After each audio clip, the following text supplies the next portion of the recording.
우리 함께 나눌 말씀은 시편 8편입니다.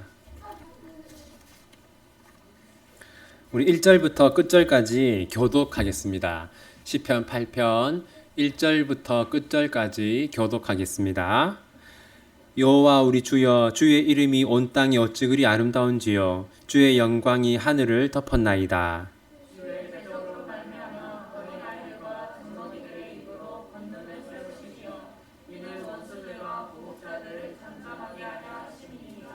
주의 손가락으로 만드신 주의 하늘과 주께서 베풀어 두신 달과 별들을 내가 보오니 사람이 무엇이기에 주께서 그를 생각하시며 인자가 무엇이기에 주께서 그를 돌보시나이까.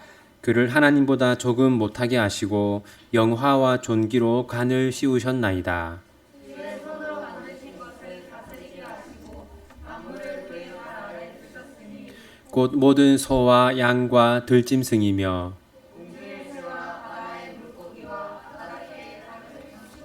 함께 읽겠습니다. 여호와 우리 주여, 주의 이름이 온 땅에 어찌 그리 아름다운지요. 아멘. 우리가 8번째 살펴보는 시편 말씀입니다.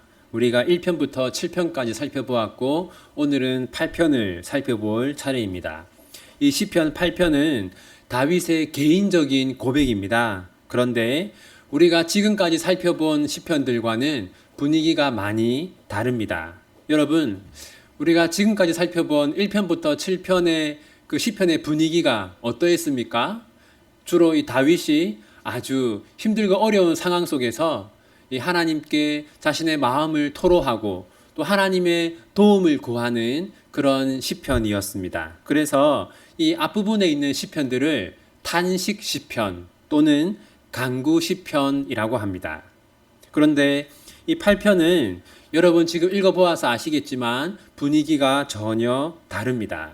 이 8편은 하나님께 올려드리는 찬양으로 구성되어 있습니다. 그래서 이 시편 8편을 찬양 시편이라고 합니다. 시편 8편은 샌드위치 구조를 가지고 있습니다. 이 샌드위치 구조라는 것은 중요한 주제가 처음과 끝에 위치하고 있고 그 중요한 주제가 본문을 감싸고 있는 것을 말합니다. 먼저 1절을 보십시오. 1절 함께 읽겠습니다. 여호와 우리 주여, 주의 이름이 온 땅에 어찌 그리 아름다운지요. 주의 영광이 하늘을 덮었나이다. 이 1절은 다윗의 고백, 다윗의 찬양인데 이 다윗의 찬양이 크게 두 가지로 구성되어 있습니다. 첫 번째, 다윗은 무엇을 찬양합니까? 여호와 우리 주여, 주의 이름이 온 땅이 어찌 그리 아름다운지요. 첫 번째로는 하나님의 이름이 아름답다고 찬양합니다. 두 번째로는 주의 영광이 하늘을 덮었나이다. 두 번째로는 하나님의 영광이 온 세상에 가득하다. 이렇게 찬양합니다. 그리고 다윗은 마지막 부분에 한 번 더 하나님을 찬양합니다. 9절 함께 읽겠습니다. 여호와 우리 주여, 주의 이름이 온 땅에 어찌 그리 아름다운지요. 1절과 같은 내용이죠. 자, 여기서 다윗은 첫 번째로 이 하나님의 이름이 아름답다라고 말하는데 성경에서 하나님의 이름이라는 것은 하나님과 동의어입니다. 그래서 하나님의 이름이 아름답다는 것은 하나님이 아름답다라는 뜻입니다. 그러면 하나님이 아름답다라는 건 어떤 뜻인가? 하나님께는 아무 흠이 없으시다. 하나님은 완전하시다. 그런 뜻입니다. 이처럼 이 하나님을 향한 찬양이 이 시편 8편 앞과 뒤를 감싸고 있습니다. 그렇다면 이 감싸고 있는 그 사이에 그 가운데에는 어떤 내용이 있을까요? 그 가운데에는 우리가 하나님을 찬양해야 하는 이유가 기록되어 있습니다. 1절과 9절에서는 하나님을 찬양하고 2절부터 8절까지는 하나님을 찬양해야 하는 이유가 담겨 있는 것이죠. 우리가 하나님을 찬양해야 하는 첫 번째 이유는 하나님이 우리처럼 약한 사람들, 우리처럼 부족한 사람들을 택하셔서 우리를 사용하시고 또 우리를 구원하시기 때문입니다. 2절 함께 읽겠습니다. 주의 대적으로 말미암아 어린아이들과 젖먹이들의 입으로 권능을 세우시며 이는 원수들과 보복자들을 잠잠하게 하려 하심이니이다. 여러분, 이 2절 말씀 보시면 하나님이 어떤 자들을 통해서 악한 자들을 심판하십니까? 네, 어린아이들과 젖먹이들. 다시 말해서 하나님은 가장 약한 사람들을 통해서 악한 자들을 벌하십니다. 여기서 알 수 있는 것은 하나님은 약하고 부족한 사람들을 사용하기를 기뻐하신다라는 것이죠. 그렇다면 왜 하나님은 약하고 부족한 사람들을 사용하는 것을 기뻐하실까요? 그 이유는 하나님께서 약하고 부족한 자들을 통해서 일하셨을 때 그들이 온전히 하나님께만 영광을 돌려드리기 때문입니다. 우리 성경을 한번 찾아보겠습니다. 고린도전서 1장, 고린도전서 1장 한번 같이 볼게요.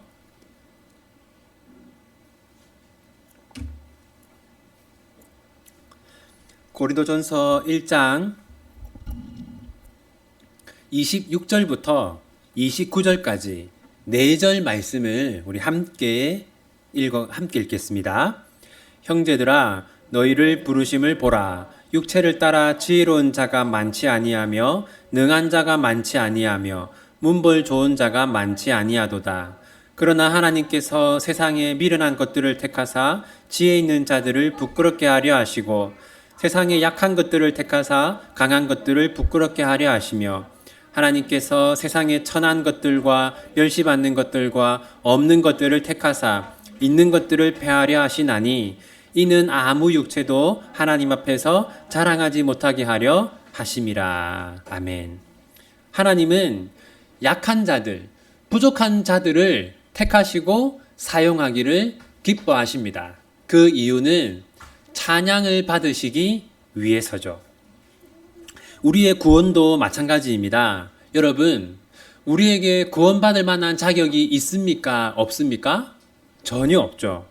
왜 우리에게 구원받을 자격이 전혀 없는데 하나님이 우리를 구원하셨습니까? 로마서 3장 27절은 이렇게 말합니다. 그런즉 자랑할 때가 어디냐?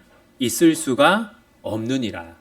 우리가 아무것도 자랑을 못하게 하려고 아무 자격 없는 우리를 택하시고 구원하셨다. 이렇게 말합니다. 우리가 아무것도 자랑하지 않는다는 것은 하나님만 높인다는 것이죠. 하나님만 찬양한다는 것입니다. 따라서 왜 하나님은 약하고 부족한 자들 사용하기를 기뻐하십니까? 찬양을 받으시기 위해서 그렇게 하십니다. 우리가 하나님을 찬양해야 하는 두 번째 이유는 하나님이 우리에게 아름다운 세상을 선물로 주셨기 때문입니다. 3절, 시편 8편 3절 함께 읽겠습니다. 주의 손가락으로 만드신 주의 하늘과 주께서 베풀어 두신 달과 별들을 내가 보니. 여러분, 이 하나님은 세상을 황무지로 만들지 않으셨어요. 하나님은 세상을 너무나 아름답게 만드셨습니다. 특히 다윗은 무엇이 아름답다고 말합니까? 이 하늘에 있는 달과 별들이 아름답다고 말합니다. 여러분, 하나님이 세상을 이처럼 아름답게 만드신 이유는 무엇일까요? 4절 한번 보겠습니다. 사람이 무엇이기에 주께서 그를 생각하시며 인자가 무엇이기에 주께서 그를 돌보시나이까. 사람을 위해서 세상을 그렇게 아름답게 만드셨다고 말합니다. 이 아름다운 세상을 보면서 우리 하나님은 참 대단하시다. 이런 찬양을 받으시기 위해서 세상을 아름답게 지으신 거예요. 계산해 보니까 저희가 부산에 온 지 한 100일쯤 되었더라고요. 자, 부산에 와서 느낀 거는 부산은 참 아름다운 도시다. 이런 생각을 많이 합니다. 이 바다도 너무 아름답고 산도 아름다운데 특히 해질녘에 노을이 지면 너무 아름답습니다. 하나님은 왜 세상을 이렇게 아름답게 창조하셨습니까? 우리에게 보여주시고 우리에게 찬양을 받으시기 위해서 그렇게 아름답게 지으신 겁니다. 세 번째, 우리가 하나님을 찬양해야 하는 세 번째 이유는 하나님이 사람을 매우 특별하게 창조하셨기 때문입니다. 5절 함께 읽겠습니다. 그를 하나님보다 조금 못하게 하시고 영화와 존귀로 관을 씌우셨나이다. 그를 하나님보다 조금 못하게 하시고, 사람이 하나님보다 조금 못하다는 것은 사람이 하나님의 형상이다라는 뜻입니다. 사람이 하나님을 닮았다라는 뜻이죠. 여러분, 지구상에 수많은 생물이 있는데 그 중에 하나님의 형상은 누구밖에 없습니까? 사람밖에 없죠. 그러니까 사람은 이토록 특별하고 소중한 존재로 만들어진 겁니다. 정리하면 다윗은 우리가 하나님을 찬양할 이유가 크게 세 가지라고 말합니다. 첫 번째는 무엇입니까?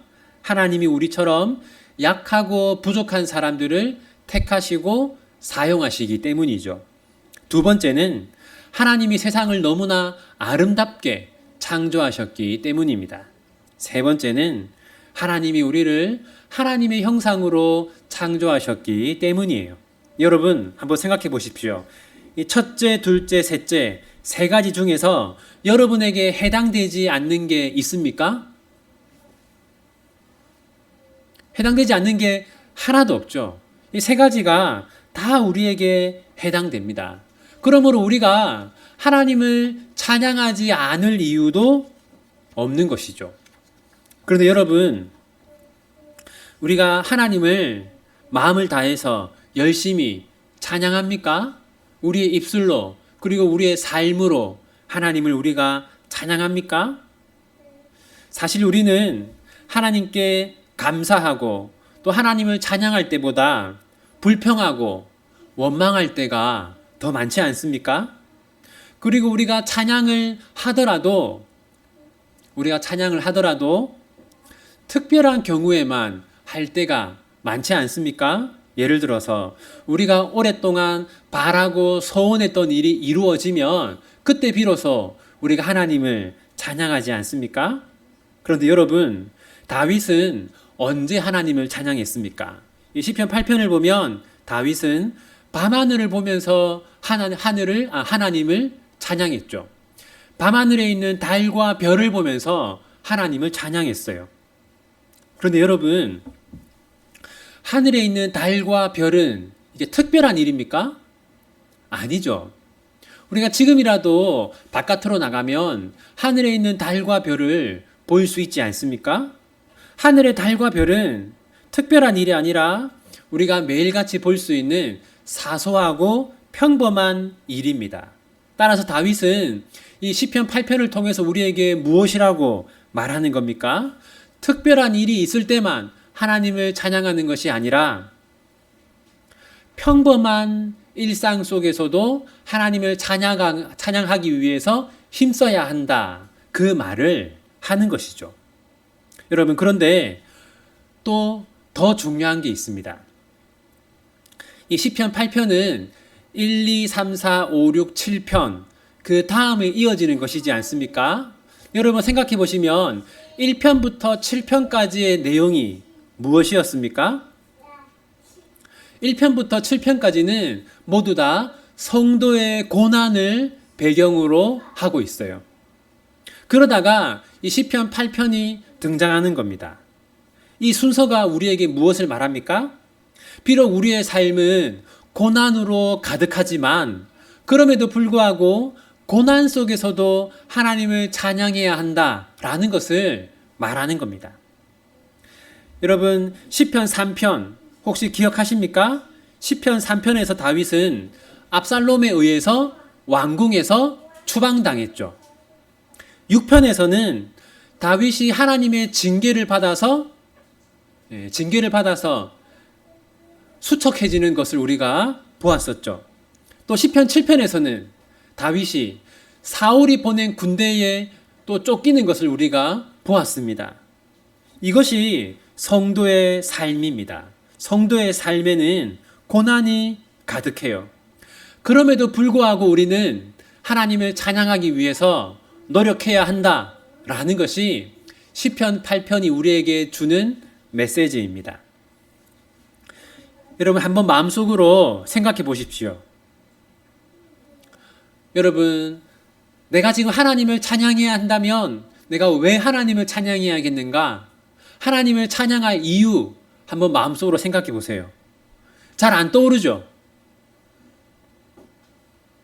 시편 8편이 우리에게 주는 메시지가 뭐냐면 하나님께 감사의 제목이 전혀 생각나지 않고 없는 것처럼 느껴지더라도 이 다윗처럼 그의 평생이 고난으로 점철된 인생일지라도 하나님을 찬양하기 위해서 노력해야 한다라는 겁니다. 여러분, 우리의 삶에는 우리를 화나게 하는 일이 너무 많습니다. 우리가 정신 나간 사람이라서 화를 내는 게 아니라 정말 우리가 이 화를 낼 수밖에 없는 일들이 너무 많아요. 또 우리가 참 이 불평을 하지 않으려고 해도 우리로 하여금 불평하게 만드는 일들이 너무 많습니다. 여러분, 그럼에도 불구하고 화내지 않고 불평하지 않고 대신에 찬양하고 감사하면서 살아가기를 우리 하나님은 원하시는 겁니다. 부디 여러분의 삶이 이 다윗과 같은 찬양으로 가득한 삶이 되기를 간절히 바랍니다. 우리 함께 우리 9절 말씀을 5번 우리 같이 한번 읽어보겠습니다. 9절 5번 읽겠습니다. 여호와 우리 주여, 주의 이름이 온 땅에 어찌 그리 아름다운지요. 여호와 우리 주여, 주의 이름이 온 땅에 어찌 그리 아름다운지요. 여호와 우리 주여, 주의 이름이 온 땅에 어찌 그리 아름다운지요. 여호와 우리 주여, 주의 이름이 온 땅에 어찌 그리 아름다운지요. 여호와 우리 주여, 주의 이름이 온 땅에 어찌 그리 아름다운지요. 여러분의 마음속에 감사의 제목이 하나도 없고 이 불평할 거리만 가득하다 할지라도 여호와 우리 주여, 주의 이름이 온 땅에 어찌 그리 아름다운지요 하고 항상 찬양하는 여러분들 다 되시기를 바랍니다. 우리 함께 들은 말씀 붙들고 기도하겠습니다. 우리의 삶이 원망보다 감사가 더 많은 삶이 될 수 있도록, 우리의 삶이 불평보다 찬양이 더 많은 삶이 될 수 있도록, 그리고 우리에게 감사의 제목이 없더라도 그럴지라도 하나님을 찬양하는 우리의 삶이 될 수 있도록 그렇게 힘써 찬양할 수 있는 힘과 은혜를 달라고 이 시간 하나님께 마음 모아 기도하겠습니다. 기도합시다.